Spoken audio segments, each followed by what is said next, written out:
मुद्दा तो जनता का ही है। जनता ने ही अपने प्रतिनिधि चुनकर संसद में भेजे हुए हैं। मुद्दा जनता का है, जनता सर्वोपरि है। जनता की बात जनप्रतिनिधियों को संसद में उठानी होगी, आज नहीं तो कल जनता के सामने। जनता के सांस चलती है ना, इधर बैठे रहेंगे जब तक गवर्नमेंट नहीं मानती, इधर ही बैठे रहेंगे।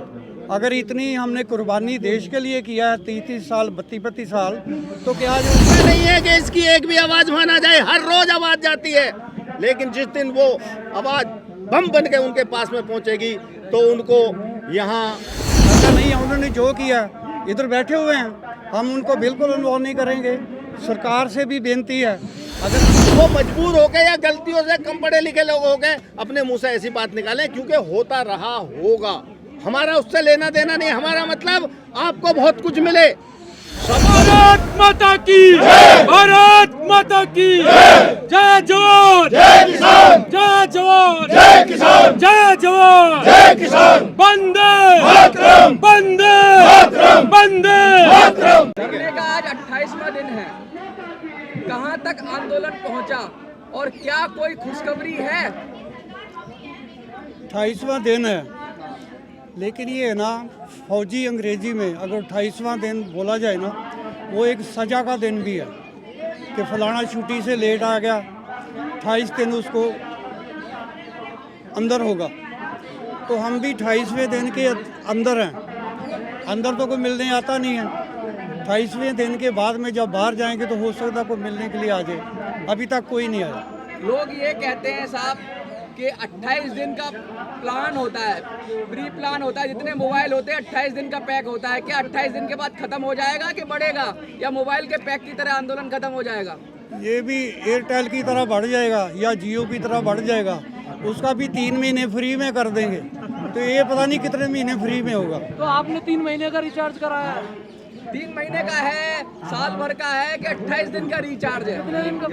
हमारी जो मेडिकल लाइफ है ना, मेडिकल लाइफ 60 ईयर है। उसके बाद में जितनी रिमेनिंग लाइफ है ना, वो सारी रिचार्ज कर कर ही इधर आए हुए हैं। पूरी तरह से चार्ज भरा हुआ है आपके अंदर, पूरी तरह से रिचार्ज हो? फुल चार्ज, वो बॉर्डर के ऊपर बैठकर ही चार्ज होकर ही हम जब रिटायर आते हैं। तो अभी तो बड़ी मुश्किल से इधर बैठे हुए हैं। अपनी जितनी भी पूरी त्रुटियां OROP 1 और 2 में है, उनको लेकर इधर बैठे हुए हैं। फुल चार्ज होकर ही आए हैं। हम फुल चार्ज ये नहीं है कि गवर्नमेंट के खिलाफ हैं या किसी के विरोध में हैं। हम सिर्फ अपनी जितनी भी कठिनाइयां हैं जो हमारे साथ जो की बेनियमियां की गई हैं, उनको सुलझाने के लिए इधर बैठे हुए हैं। सर, संसद का सत्र चल रहा है। आपने कहा कि सरकार का कोई नुमाइंदा आपसे मिलने के लिए नहीं आया। क्या आप ये बता सकते हैं कि विपक्ष का कोई नुमाइंदा आया आपसे मिलने के लिए? आपकी बात संसद में उठी? किसका? सेकंड विपक्ष का। देखो, हम पॉलिटिशियन नहीं हैं, हम हैं एक रिटायर्ड सोल्जर। हम लोग कई चीज़ों के लिए बंधे हुए हैं। हम लोग किसी भी पॉलिटिक्स पार्टी के साथ संबंधित नहीं हैं, और ना ही विपक्ष ना ही किसी पक्ष वाले के से हैं। हमें सिर्फ अपनी मांगें मनवानी हैं, चाहे कोई भी आए। पर हम किसी विपक्ष में हमने पार्लियामेंट में जाकर कोई अपना पॉइंट नहीं रखना। हमने सिर्फ सरकार के पास इधर बैठे बैठे ही अपनी जितनी भी बेनियमियाँ हमारे साथ OROP 1 में और 2 में की गई हैं, उसी को ठीक कराने के लिए ही हम इधर। अब तो आंदोलन को डीरेल करने की कोशिश की जा रही है। कुछ आपके ही सैनिक भाई बड़ी अभद्र टिप्पणियां कर रही हैं। यूट्यूब चैनल पर ऐसे दिखाया जा रहा है कि जवान अफसरों की पत्नियों के अंडरगारमेंट्स धोते हैं, इस तरह के टाइटल बना के वीडियो चलाए जा रहे हैं। और आपके में से ही कुछ 1-2 लोग निकलते हैं और बोलते हैं, उस पर क्या कहेंगे आप? देखो, हम लोग डिसिप्लिन्ड सोल्जर हैं। आप सुबह से आपने देखा होगा, हम बिल्कुल दस्तूर से डिसिप्लिन से इधर बैठे हुए हैं। हमने बात यहीं पे कुछ चैनल ऐसे हैं जो लगातार सेक्स वर्ड को इस्तेमाल कर और सनसनीखेज बनाकर OROP को साइड रख के कुछ और ही चला रहे हैं। वो तो उन पे क्या कहेंगे? ये हम लोग पूरा स्टेज से ऊपर से हम लोग बार बार अनाउंसमेंट कर चुके हैं। जो चैनल चलाएगा, जो भी उसको बाइट देगा, वो खुद जिम्मेवार होगा। ये स्टेज, ये मंच उसके लिए जिम्मेवार नहीं होगा। क्या उसके खिलाफ कानूनी कार्रवाई करेंगे जो ऐसे अश्लीलता और इस तरह की वीडियोस बना रहे हैं और उस पर व्यूज छाप रहे हैं उनसे कुछ? जिसके खिलाफ छाप रहे हैं वो बिल्कुल हमारी तरफ से उनके खिलाफ केस करे, जो मर्जी करे। हम इस स्टेज से किसी को अलाउ नहीं करेंगे कि कोई भी इस तरह की लैंग्वेज यूज़ करे। बेहुदा लैंग्वेज के हम सख्त खिलाफ हैं। हम पूरा 100% डिसिप्लिन हैं और डिसिप्लिन में रह कर ये जितना भी मोर्चा जब तक आगे जाएगा उसी तरह ही चलाएंगे। सर आप कहाँ से आए हैं? मैं कैप्टन राजेश चौधरी, जिला अध्यक्ष भारतीय भूतपूर्व सैनिक संघ जिला हापुड़ से आया हूं। आज यहां पर इस धरने की जिम्मेवारी उत्तर प्रदेश के जिला हापुड़ को सौंपी गई है। इसी तरह से day by day her district को अलग अलग जिम्मेवारी सौंपी जाती है और आप महसूस कर सकते हैं कि उत्तर प्रदेश में ही केवल 75 डिस्ट्रिक्ट हैं। 75 दिन तो उत्तर प्रदेश ही चलाएगा। हर राज्य से पूर्व सैनिक यहाँ आ रहे हैं और सहयोग दे रहे हैं और ये धरना, मुझे आशा ही नहीं विश्वास है कि उस समय तक चलता रहेगा जब तक हमारी मांगें पूरी नहीं होंगी। जहाँ तक आपने सवाल किया है कि यूट्यूब पर गलत बातें कही जा रही हैं, उसमें मैं आपसे अनुरोध करता हूं, आप भी उसके लिए थोड़े जिम्मेवार हैं कि आप एक पत्रकार होते हुए, आप एक अच्छे सोशलिस्ट होते हुए आप उसके मुंह से ये निकलवाना चाहते हैं कि कहो अफसर आपसे क्या कराते हैं। आपसे भी मेरा अनुरोध है कि आप भी उस तरह से इस तरह की बात ना रखें ताकि वो मजबूर हो गए या गलतियों से कम पढ़े लिखे लोग हो गए अपने मुंह से ऐसी बात निकालें, क्योंकि होता रहा होगा।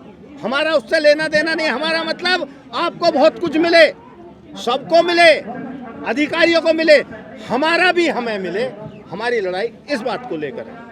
और बोलिए क्या करना। सर लगातार आपके प्रदर्शन को 28 दिन हो गए, आगे की आपकी क्या रणनीति है? रणनीति ये है, जब तक सरकार हमारी बात नहीं सुनेगी तब तक हम इस जंतर मंतर से, जिसे संसद, मिनी संसद भी कहा जाता है, इसकी ऐसा नहीं है कि इसकी एक भी आवाज माना जाए। हर रोज आवाज जाती है, लेकिन जिस दिन वो आवाज बम बन के उनके पास में पहुंचेगी तो उनको यहाँ आना पड़ेगा या उनको हमें बुलाना पड़ेगा और हमारी बातें सुननी होंगी।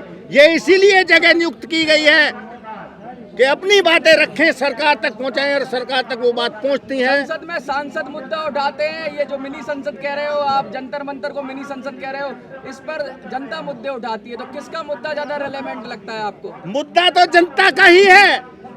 जनता ने ही अपने प्रतिनिधि चुनकर संसद में भेजे हुए हैं। मुद्दा जनता का है, जनता सर्वोपरि है। जनता की बात जनप्रतिनिधियों को संसद में उठानी होगी।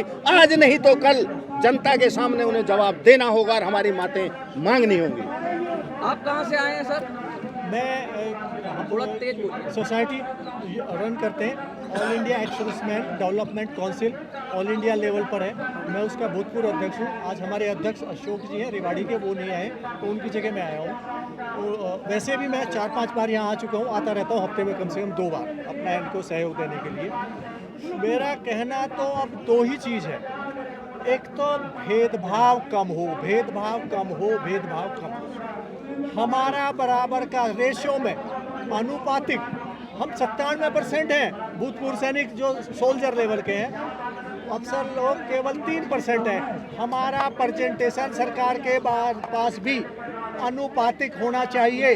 अगर 10 आदमी जा रहे हैं तो 9 हमारे जाने चाहिए जो अपनी बात कह सके, क्योंकि हमारी बात ही उन तक सरकार तक नहीं पहुंच रही है। लीडरशिप की बात कर रहे हैं, आप क्या कहोगे? ये लीडरशिप चेंज की बात कर रहे हैं, जवानों को नेतृत्व की बात कर रहे हैं, आप क्या कहोगे?